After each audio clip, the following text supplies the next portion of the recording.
Selamat hari Minggu semuanya. Bolehkah kita kasih tepuk tangan buat Tuhan?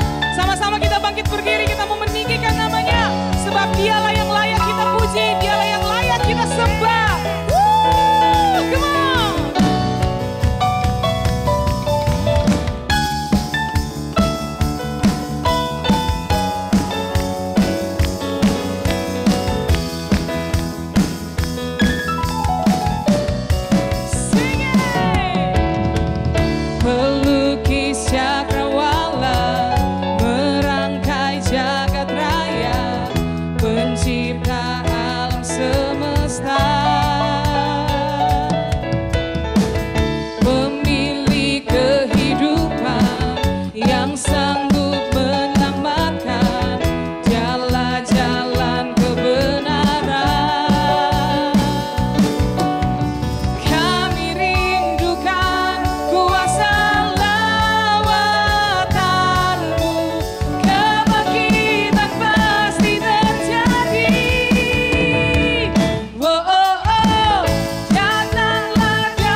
Pemilik kehidupan yang sanggup menyelamatkan, dialah jalan kebenaran.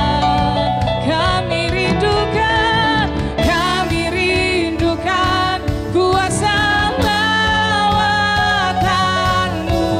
Kebangkitan pasti terjadi semua. Oh, oh, oh, hey. Katakanlah dan kuat dan berkuasa saat hati bersatu, menaikkan pujian. Belenggu dipatahkan, mujizat dinyatakan. Great is more. Datanglah dan berkata, kuat dan berkuasa saat hati bersatu, menaikkan pujian. Belenggu dipatahkan, mujizat dinyatakan. Great is our God, great is our God. Haleluya. Silakan duduk semuanya.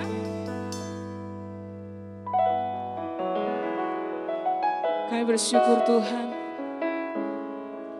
buat hari yang Kau jadikan bagi kami. Saat ini Tuhan, kami umat-Mu mau datang di hadirat-Mu Tuhan, menaikkan segala pujian dan syukur kami hanya bagi Engkau Tuhan. Thank you Jesus.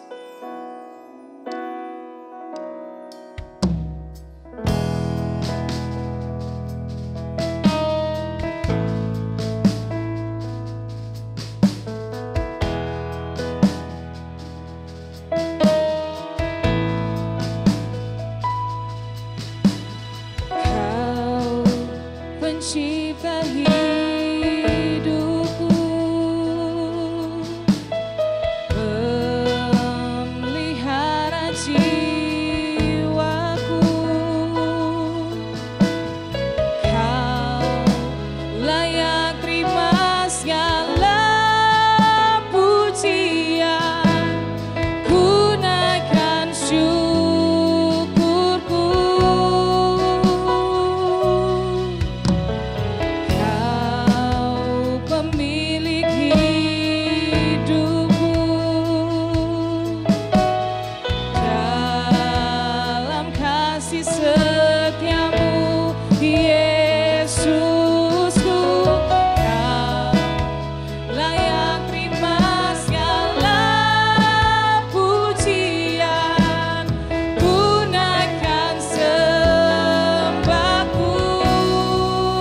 dan syukur bagimu. Allah yang mulia, kuduslah namamu. Kaulah yang awal, yang akhir dari segalanya. Yesus, kaulah pujian bagiku. Sekali lagi sambil bagi berdiri semuanya, kita menaikkan pujian ini buat Tuhan.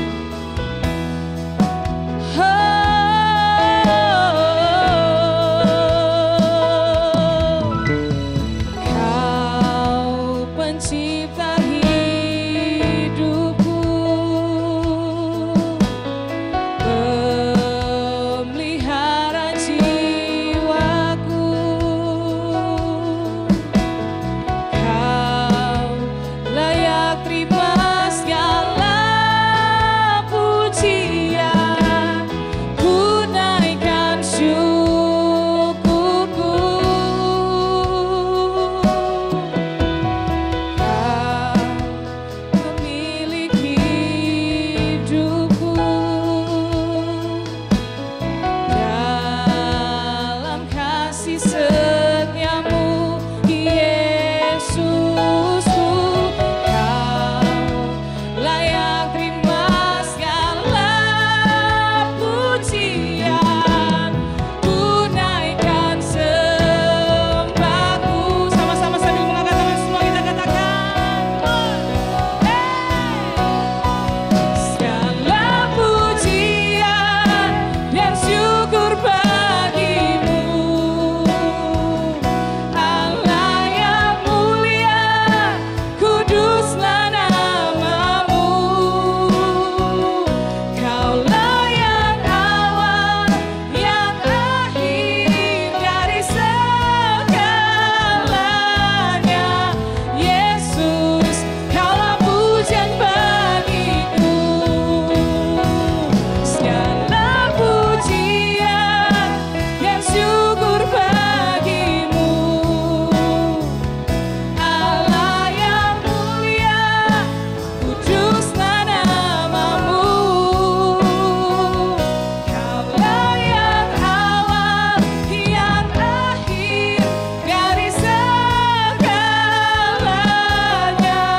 Yesus, kaulah pujian bagiku. Kaulah yang awal, kaulah yang awal, yang akhir dari segalanya. Yesus, kaulah pujian bagiku.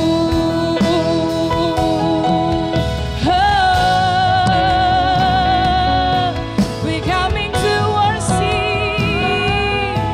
we coming to praise you, Jesus. Mari angkat hati kita sembah Dia. Kau yang layak, layak disembah,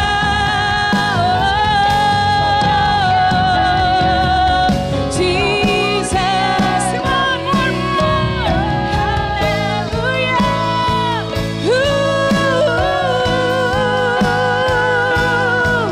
Hanya Kau Tuhan yang ku sanjung. Kau Allahku, Kau Tuhanku selamanya. Sembahkan Tuhan, haleluya.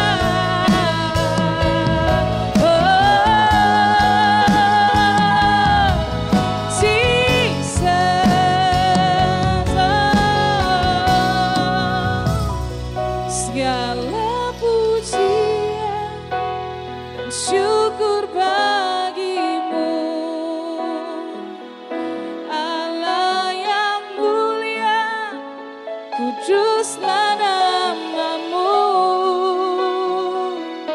Kaulah yang awal, yang akhir dari segalanya.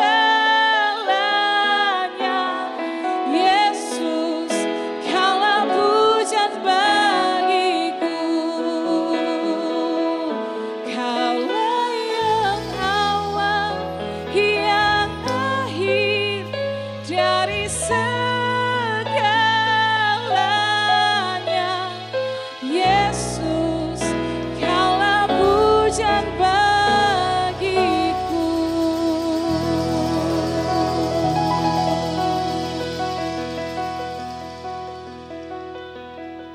Bapak Ibu Saudara yang terkasih dalam Tuhan, lewat kesempatan ini saya ingin mengajak kita bergabung dalam doa buat bangsa kita, buat negara kita yang kita kasihi, yang boleh diizinkan Tuhan untuk mengalami yang namanya pandemi COVID-19. Biarlah kita berdoa kepada Tuhan, biar ada pemulihan daripada Tuhan. Mari kita bersatu dalam doa. Tuhan, terima kasih, kami mengucap syukur Tuhan buat segala kebaikan-Mu. Kami tahu Tuhan hari ini kami ada karena Engkau. Begitu juga Tuhan khususnya buat negara kami Tuhan.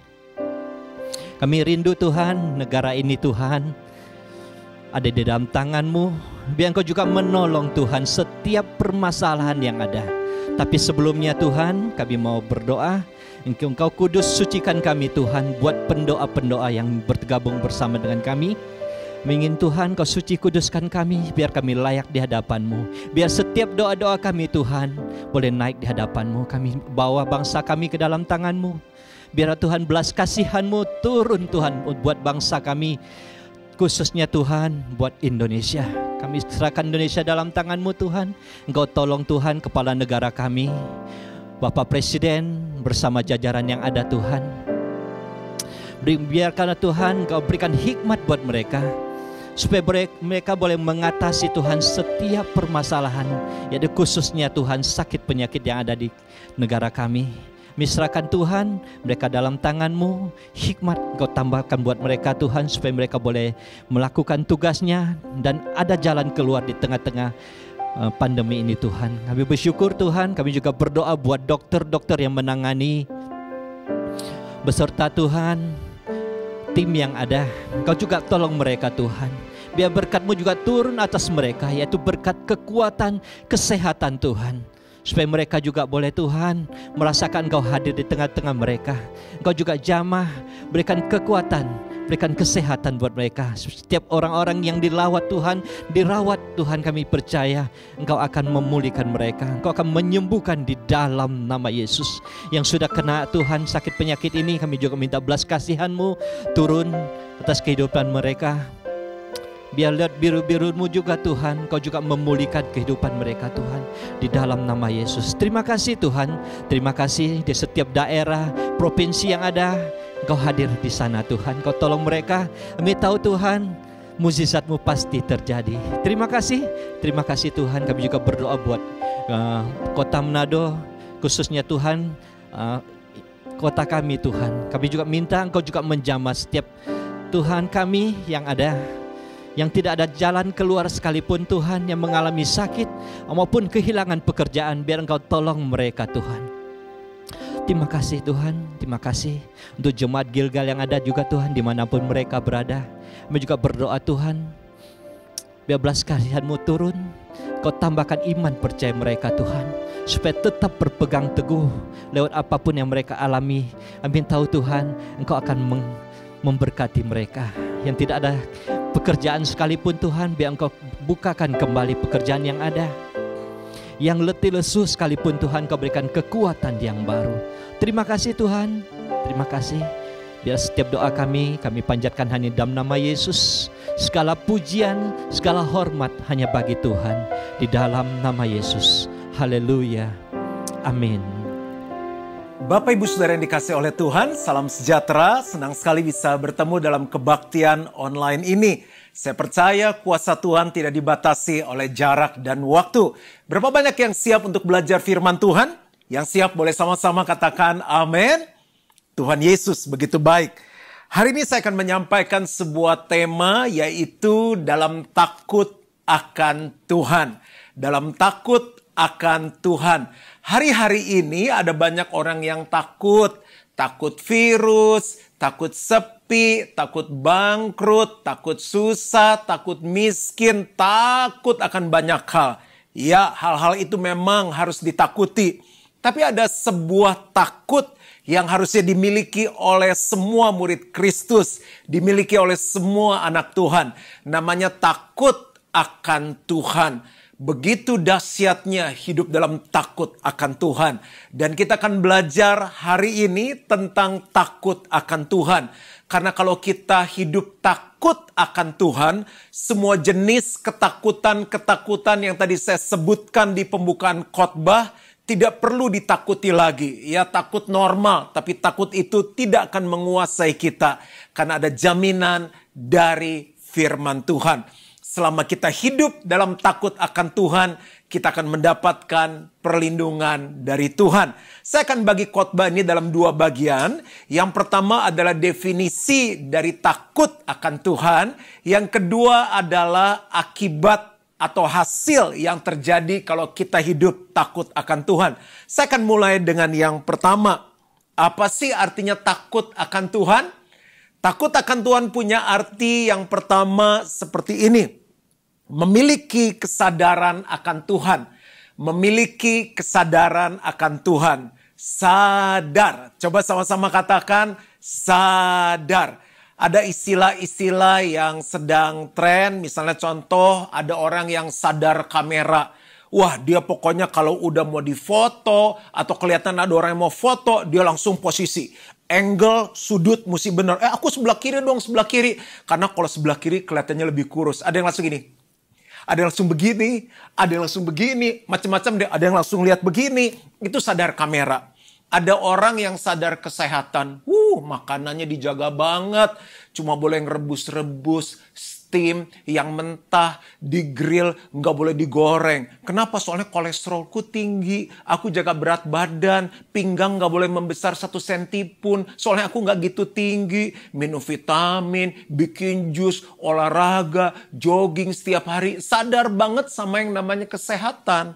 Karena bagi dia kesehatan itu penting. Yang tadi sadar kamera, bagi dia penampilan itu penting. Ntar kalau diposting aku jelek kan malu rasanya. Ada lagi orang yang sadar keuangan. Rapi banget diaturnya. Semua pengeluaran dicatat, bagus itu. Pokoknya mesti saving, mesti invest, mesti memberi kepada orang susah. Karena apa? Dia menganggap uang sangat penting. Nanti kalau krisis terjadi, uang saya nggak kelola dengan baik gimana? Masa tua saya gimana kalau uang saya nggak kelola dengan baik? Nah, itu contoh-contoh orang yang sadar. Sadar kesehatan bagus, sadar keuangan bagus, sadar kamera juga bagus. Tapi ada banyak orang yang gak sadar akan Tuhan. Takut akan Tuhan yang pertama punya arti kesadaran akan Tuhan. Bisa kasih contoh-contohnya gak, Pastor? Bisa. Contohnya apa? Sadar akan kehadirannya. Tuhan itu maha hadir. Mata Tuhan ada di segala tempat. Jadi kalau kaki kita mau pergi ke tempat-tempat yang gak berkenan sama Tuhan, kita mesti punya kesadaran bahwa Tuhan ada di mana-mana. Istri kita mungkin gak lihat, istri kita gak tahu. Kita pergi sendirian. Tapi punyalah kesadaran akan Tuhan. Dimanapun aku berada, walaupun aku sendiri, aku sadar ada Tuhan bersama dengan aku. Itu sebuah kesadaran yang tinggi akan Tuhan. Bukan hanya kehadirannya, kesadaran akan kebenarannya. Waktu kita mau merencanakan sesuatu, memutuskan sesuatu, melakukan sesuatu, kita langsung ingat, ini sesuai dengan kebenaran firman Tuhan gak ya? Aku bertindak begini benar gak ya? Aku berkata begini benar gak ya? Aku memutuskan begini benar atau enggak ya? Itu adalah takut akan Tuhan, kesadaran akan Tuhan. Apalagi selain kesadaran akan kehadirannya, kesadaran akan kebenarannya, kita mesti punya kesadaran akan keadilannya. Ya, dia Tuhan yang mengampuni dosa, tapi konsekuensi dosa juga pun harus kita tanggung. Satu saat kita akan bertemu dengan Tuhan, menghadap tahta pengadilan Kristus, menghadap meja putih penghakiman. Kita harus mempertanggungjawabkan apa yang kita buat. Ada sebuah kesadaran bahwa Tuhan adil. Apalagi kesadaran akan kekudusannya. Dia Allah yang kudus. Kalau kita nggak hidup kudus, kita nggak akan melihat Tuhan. Kuduslah sebab aku kudus. Kuduslah kamu sebab aku kudus. Karena tanpa kekudusan kita nggak bisa melihat Tuhan. Kita nggak bisa melihat tangan Tuhan menolong kita, tangan Tuhan memberkati kita, tangan Tuhan menyembuhkan kita. Kenapa? Karena kita nggak hidup dalam kekudusan. Kudus itu indah. Kudus itu bersih. Kudus itu membuat hidup kita naik. Kudus itu ringan, membuat kita gak berbeban berat. Saat kita menjalani hidup ini, dan kita punya kesadaran, aku punya Allah yang kudus, itu membuat kita hidup takut akan Tuhan. Definisi takut akan Tuhan yang pertama, arti takut akan Tuhan yang pertama, kesadaran akan Tuhan. Waktu kita sadar ada Tuhan, sadar akan kehadirannya, sadar akan kebenarannya, sadar akan keadilan dan kekudusannya, kita akan respect, kita akan menghormati Tuhan. Dari cara kita beribadah pun, itu menunjukkan bahwa kita sadar Tuhan kita Tuhan yang besar. Kita menghormati Dia. Dengan kita datang lebih awal. Dengan kita mempersiapkan diri ikut ibadah. Dengan sungguh-sungguh kita memuji Tuhan. Kita sungguh-sungguh menyembah Tuhan. Sungguh-sungguh mendengar firman. Mencatat khotbah. Mengikuti, meresponi. Itu sebuah kesadaran bahwa kita bukan hanya mengikuti ibadah yang dipimpin oleh manusia. Tapi Tuhan yang sedang berbicara lewat firman Tuhan. Saya senang sekali dengan Daud. Ada sebuah contoh dalam firman Tuhan. Daud itu dikatakan orang yang sangat disayang sama Tuhan. Luar biasa ya. Siapa yang hari ini mengikuti kebaktian online ini ingin disayang sama Tuhan seperti Daud. Saya juga pengen disayang sama Tuhan. Daud itu begitu luar biasa sekali. Dia raja yang besar, raja yang luar biasa, tapi dia nggak luput dari kesalahan. Saya cerita ya, sebuah kasus, sebuah kisah, sebuah cerita di mana Daud jatuh dalam dosa. Alkitab menuliskan satu saat sore-sore, bangun tidur, dia jalan-jalan santai, di atas soto istana. Tiba-tiba dia lihat ada perempuan yang lagi mandi. Ya kalau mandi kan gak pakai baju. Terus lihat perempuan itu mandi, Alkitab bilang cantik perempuannya. Namanya Batseba. Nah Bapak Ibu Saudara, ya khususnya Bapak-Bapak. Kalau kita lihat wanita lagi mandi terus cantik mesti gimana? Ya udah kelihatan mau diapain. Ya udahlah jangan diterusin, jangan dipikirin. Daud kan juga udah beristri. Daud juga takut akan Tuhan kan. Alkitab tulis takut akan Tuhan. Tapi saat itu Daud jatuh dalam dosa. Dia panggil anak buahnya, dia bilang ini panggil Batseba. Jadi dari tempat mandi itu dipanggil naik. Singkat kata Daud tidur sama Batseba. Batsebanya mengandung anak dari si Daud itu. Nah suaminya namanya Uria lagi pergi perang. Si Daud bukan hanya ngambil istri orang, tuh dosa pertama. Berzina, tuh dosa kedua. Punya siasat jahat, dosa ketiga. Dia minta sama panglimanya taruh si Uria di medan perang yang paling bahaya. Tujuannya apa? Supaya cepat mati. Karena dia pengen sama istrinya si Uria itu. Dosa yang keempat membunuh orang. Walaupun lewat orang dan perantara itu dosa juga. Singkat kata, Uria mati dalam peperangan. Diambillah si Batseba itu jadi istrinya Daud. Aduh dosanya berat banget ya. Udah apa? Berzina. Terus punya siasat jahat. Membunuh orang. Itu dosanya Daud. Nabi Nathan sebagai penasehat rohani, pembimbing rohani, datang sama Daud. Dia bilang begini, Daud, ini ada orang kaya banget. Punya harta, punya hewan banyak banget. Di sebelahnya ada orang miskin. Orang miskin itu cuma punya satu hewan doang. Hewan itu disayang banget. Udah kayak anaknya sendiri, digendong, dikasih makan, dirawat. Tiba-tiba si orang kaya ini punya tamu. Dia kan pengen menghidangkan makanan untuk si tamu. Ya dia kan hewannya banyak tinggal potong satu. Tapi dia ambil hewan orang miskin itu disembeli buat makan tamunya. Keterlaluan. Daud emosi dengar cerita itu dia bilang gini. Orang itu harus dihukum mati. Harus yang diambil diganti 4 kali lipat katanya. Nathan sebagai pembimbing rohani bilang sama Daud gini. Daud kamu itu orangnya. Daud gak Dia langsung timbul kesadarannya akan Tuhan. Iya, aku salah.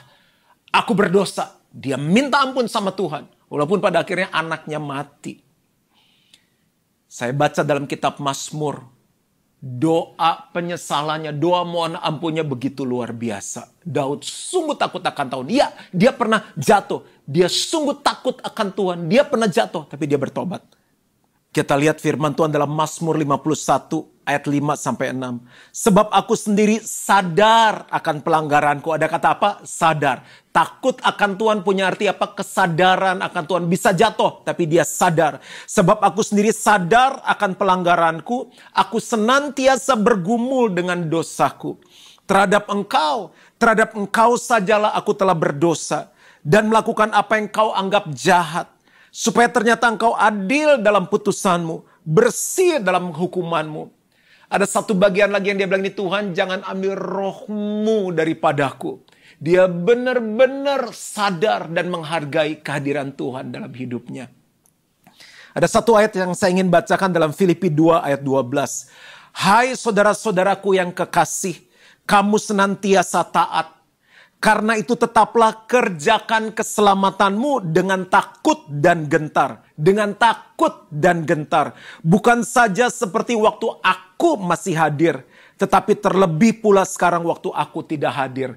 Jadi ada pendeta, nggak ada pendeta, ada hamba Tuhan, nggak ada hamba Tuhan, ada istri, nggak ada istri, nggak ada siapapun saat kita sendiri kerjakan keselamatan kita dengan takut dan gentar. Itu adalah sebuah kesadaran akan Tuhan. Itu adalah artinya takut akan Tuhan. Yang kedua, apa artinya takut akan Tuhan? Takut akan Tuhan punya arti membenci apa yang Tuhan benci. Pastor, artinya membenci apa sih? Yang gak suka aja. Contoh nih ya, contoh sehari-hari. Siapa Bapak Ibu Saudara yang pernah ngalami ada jerawat timbul di mukanya? Karena ada orang yang memang gak pernah jerawatan dari kecil, mulus terus nyamuk aja nempel ke pleset. Siapa yang pernah ngalami jerawat? Siapa yang pas jerawat datang bilang ini, asik loh, aku jerawatan sekarang. Ih, gemes. Kok cuma satu, kok nggak tiga sih? Kok nggak empat? Sini satu, sini satu, sini satu, sini satu. Semua orang kesel kalau ada jerawat. Kenapa? Mengganggu penampilan. Aku nggak suka nih ada jerawat. Dengan cara apapun, disuntik, dipencet, diamplas. Pokoknya jerawat harus hilang. Itu contohnya benci. Nah, terhadap dosa nih, Bapak Ibu Saudara benci atau cinta malah. Takut akan Tuhan punya arti membenci dosa. Dosa itu seperti kotoran. Ada orang yang seneng gak sama kotoran. Mbak jangan dibuang sampahnya, sayang. Itu paling udah 1 bulan, udah vintage sampahnya. Aku seneng bau-baunya enak kayak aromaterapi begitu. Aduh, apalagi saat ini mesti membangun imun. Gak ada, kita benci kotoran. Kita benci jorok, kita benci kotor. Nah, terhadap dosa tuh bencinya harus seperti itu. Amsal 8 ayat 13. Takut akan Tuhan ialah membenci kejahatan. Aku benci kepada kesombongan. Kecongkakan. Apa sih artinya sombong atau congkak? Sombong, congkak ya beda-beda tipis lah ya. Merasa diri besar, merasa diri hebat, merasa diri pintar. Lalu memamerkan kehebatannya, kepintarannya, kekayaannya. Nah, Tuhan tuh benci yang kayak begitu. Dan tingkah laku yang jahat ini hampir mirip, membenci kejahatan dan tingkah laku yang jahat. Kejahatan adalah begini, mengorbankan orang lain untuk menguntungkan diri sendiri. Mengorbankan orang lain untuk menguntungkan diri sendiri. Dan mulut penuh tipu muslihat. Bohong termasuk, nipu termasuk, fitnah termasuk, gosip termasuk. Pak itu mah cuma bohong kecil. Sama aja bohong kecil, bohong gede juga bohong. Nggak ada dosa kecil, dosa besar tetap dosa. Tuhan senang mulut yang punya integritas. Ya, katakan ya. Tidak, katakan tidak. Itu yang firman Tuhan katakan. Jadi arti takut akan Tuhan yang kedua adalah membenci apa yang Tuhan benci. Yang ketiga, apa artinya takut akan Tuhan? Menyukai apa yang Tuhan sukai. Sederhana sekali. Nah, seringkali kita nggak tahu apa yang Tuhan sukai karena kita nggak baca Alkitab, nggak baca firman Tuhan. Kalau kita baca firman, kita tahu semua yang Tuhan sukai. Tuhan suka kalau suami-suami mengasihi istrinya sama seperti Kristus mengasihi jemaatnya. Tuhan suka kalau istri-istri tunduk kepada suaminya. Tuhan suka kalau para pria berfungsi sebagai imam, nabi, dan raja. Tuhan suka kalau hidup kita memuliakan Dia. Tuhan suka kalau kita memuji, menyembah Dia. Tuhan suka kalau hidup kita jadi garam, jadi terang. Hidup kita mencerminkan Tuhan. Tuhan suka kalau kita berbagi. Tuhan suka kalau kita mengampuni. Ada banyak, saya nggak bisa selesai. Ada banyak yang Tuhan suka. Takut akan Tuhan adalah mencari tahu apa yang Tuhan suka dan menyukai apa yang Tuhan sukai. Saya kasih contoh satu ayat dalam Yeremia 9 ayat 24. Apa yang Tuhan sukai? Tetapi siapa yang mau bermegah, yang mau sombong, baiklah bermegah karena yang berikut, bahwa ia memahami dan mengenal aku, bahwa akulah Tuhan yang menunjukkan kasih setia, keadilan dan kebenaran di bumi. Sungguh, dengar baik-baik, sungguh semuanya itu kusukai, demikianlah firman Tuhan. Apa yang Tuhan sukai? Dia menyukai kalau kita memahami dan mengenal Tuhan. Ini baru salah satu contoh aja. Jadi kalau kita benar-benar mau takut akan Tuhan, cari tahu apa yang Tuhan senang. Misalnya memahami dan mengenal Tuhan. Banyak dari kita nggak mengenal Tuhan. Kita cuma tahu akan Tuhan. Menurut saya, hal ini diizinkan juga terjadi. Ini seizin Tuhan. Bagaimana kita sedang mengalami krisis saat ini. Ini saatnya kita mengenal dan mengalami Tuhan. Bahwa Dia Tuhan yang menyembuhkan. Dia Tuhan yang melindungi. Dia Tuhan yang mencukupi, menyediakan semua kebutuhan kita. Bagaimana sih caranya kita mengenal Tuhan? Ya bergaul sama Tuhan. Misalnya contoh, saya pengen mengenal si A. Ya nggak bisa cuma sekali ketemu. Saya harus ajak dia pergi. Ajak dia makan. Mungkin travel sama-sama. Mungkin main ke rumahnya. Mungkin WhatsApp. Mungkin telepon dia. Ikutin media sosialnya dia. Dari situ saya akan mulai mengenal dia. Oh, kalau dia pergi liburan sukanya ke gunung. Oh, dia senangnya pakai baju merah. Oh, dia senangnya makan Chinese food. Oh, istrinya satu, anaknya dua. Satu laki, satu perempuan. Oh, dia kalau pergi kemana-mana lebih senang jalan kaki. Dari situ kita bisa mengenal. Bapak Ibu sering dikasih oleh Tuhan. Kalau kita mau belajar hidup takut akan Tuhan, kita harus mengerti 3 arti tentang takut akan Tuhan. Yang pertama, takut akan Tuhan punya arti apa? Kesadaran akan Tuhan. Waktu kita sadar akan Tuhan yang luar biasa, kita akan bisa menghormati Dia. Takut akan Tuhan punya arti yang kedua, membenci apa yang Tuhan benci. Takut akan Tuhan punya arti yang ketiga, mencintai apa yang Tuhan cintai.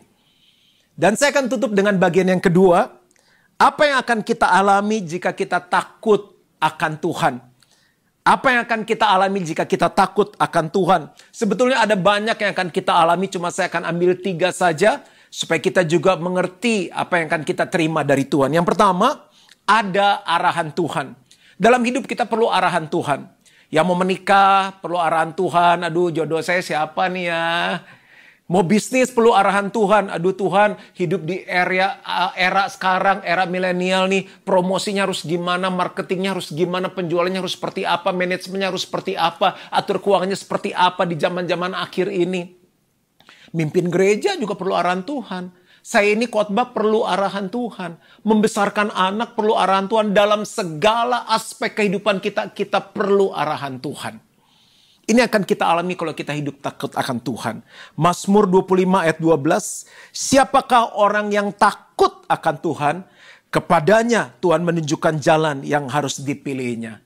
Jangan takut, jangan cemas, jangan khawatir. Dalam saat-saat seperti ini bangunlah hidup takut akan Tuhan. Karena Tuhan bilang begini, kepada orang yang takut akan Tuhan, Tuhan akan menunjukkan jalan yang harus dipilihnya. Dan kalau kita menjalani jalan yang dipilih sama Tuhan, kita akan ada di tempat yang baik. Yang kedua, apa yang akan kita alami jika kita takut akan Tuhan? Ada ketentraman dan perlindungan. Ketentraman itu ketenangan, ya. Amsal 14 ayat 26, dalam takut akan Tuhan ada ketentraman yang besar. Bahkan ada perlindungan bagi anak-anaknya. Anak-anak kita kan bertumbuh di dalam masa-masa yang nggak lebih mudah, lebih sulit. Jangan pernah takut. Selama orang tuanya takut akan Tuhan, mendidik anak-anaknya takut akan Tuhan, ada perlindungan untuk anak-anak kita. Bahkan dalam Mazmur dikatakan bukan hanya sampai anak, sampai cucunya ada perlindungan dari Tuhan. Itu khusus untuk orang-orang yang takut akan Tuhan. Dan yang ketiga, yang terakhir, apa yang akan kita alami kalau kita hidup dalam takut akan Tuhan? Ada kekayaan, kehormatan, dan kehidupan. Saya ulangi sekali lagi, ada kekayaan, kehormatan, dan kehidupan. Amsal 22 ayat yang keempat. Ganjaran, kerendahan hati, dan takut akan Tuhan adalah kekayaan, kehormatan, dan kehidupan. Saya rasa saya nggak perlu bahas detail apa itu kehidupan, apa itu kekayaan, apa itu kehormatan. Kita semua sudah ngerti dan setiap kita merindukan hal ini. Siapa yang ingin dapat arahan dari Tuhan tentang jalan yang harus dipilih? Siapa yang ingin punya ketentraman dalam hidupnya, perlindungan dalam hidupnya? Siapa yang ingin memperoleh kehormatan, kekayaan, dan kehidupan dalam hidupnya? Kuncinya sangat sederhana. Hiduplah takut akan Tuhan. Apa artinya takut akan Tuhan? Yang pertama, punya kesadaran akan Tuhan. Kehadiran Tuhan. Kekudusan Tuhan. Keadilan Tuhan. Kebenaran Tuhan. Yang kedua, takut akan Tuhan. Punya arti apa? Membenci apa yang Tuhan benci. Tuhan benci dosa, kita harus benci dosa. Yang ketiga, mencintai apa yang Tuhan cintai. Bagaimana kita tahu apa yang Tuhan cintai? Banyak baca firman Tuhan. Cari tahu apa yang Tuhan suka. Dan mulai menyukai apa yang Tuhan suka. Doa saya, supaya setiap kita bisa hidup takut akan Tuhan. Dan kalau kita hidup dalam takut akan Tuhan, 3 berkat ini kita akan alami. Amin. Mari kita berdoa. Terima kasih Bapa. Kalau kami punya Tuhan yang luar biasa. Kami sudah mendengar firman Tuhan pada hari ini. Kami rindu, kami mendapatkan arahan tentang jalan yang harus kami pilih. Kami rindu mendapatkan ketentraman dan perlindungan. Kami rindu juga Tuhan mendapatkan kekayaan, kehormatan dan kehidupan. Oleh karena itu Roh-Mu yang kudus tolong untuk kami hidup takut akan Tuhan. Menghormati Engkau setiap saat dalam semua aspek kehidupan kami. Aku minta ini di dalam nama Tuhan Yesus. Dan kita semua yang percaya sama-sama katakan, amin. Shalom jemaat Tuhan, selamat bergabung bersama dengan kami, Gereja GBI Gilgal Manado. Sebelumnya kita akan masuk dalam pengumuman untuk minggu yang berjalan. Yang pertama, ibadah umum setiap minggu dimulai jam 8 pagi, bisa disaksikan melalui YouTube channel Gilgal Manado.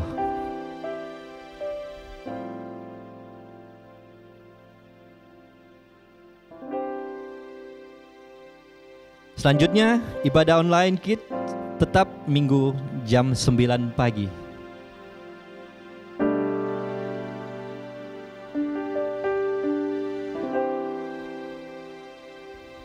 Ibadah JNG dan Youth setiap hari Rabu jam 7 malam.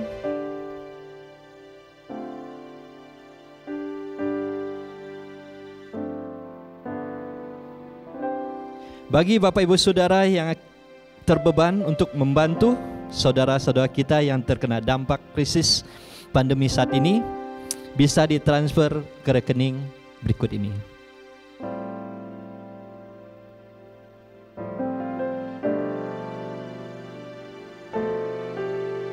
Untuk Bapak Ibu Saudara yang rindu untuk dilayani melalui doa, bisa menghubungi tim kami, yaitu tim doa di nomor ini.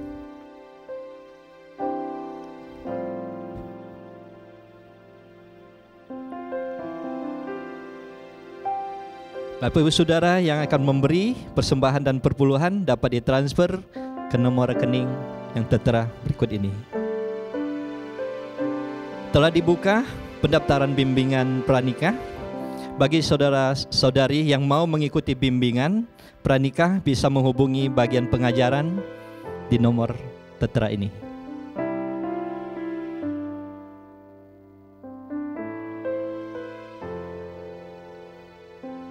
Untuk Komsel semua berjalan online. Bapak Ibu Saudara yang belum tergabung Komsel dan mau bergabung, untuk informasi bisa menghubungi nomor yang tertera ini.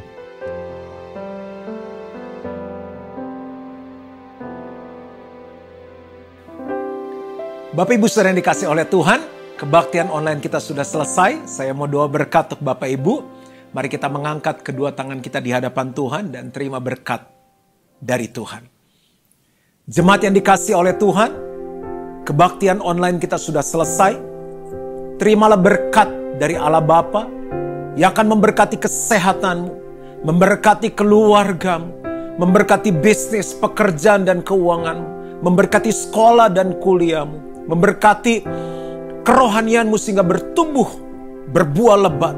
Terimalah kasih karunia dari Tuhan Yesus Kristus, pertolongan, persekutuan yang manis dan pimpinan Roh Kudus menyertai kita mulai hari ini sampai Yesus jemput kita kembali. Dan semua yang percaya sama-sama katakan, amin. Tuhan Yesus memberkati. Sampai ketemu.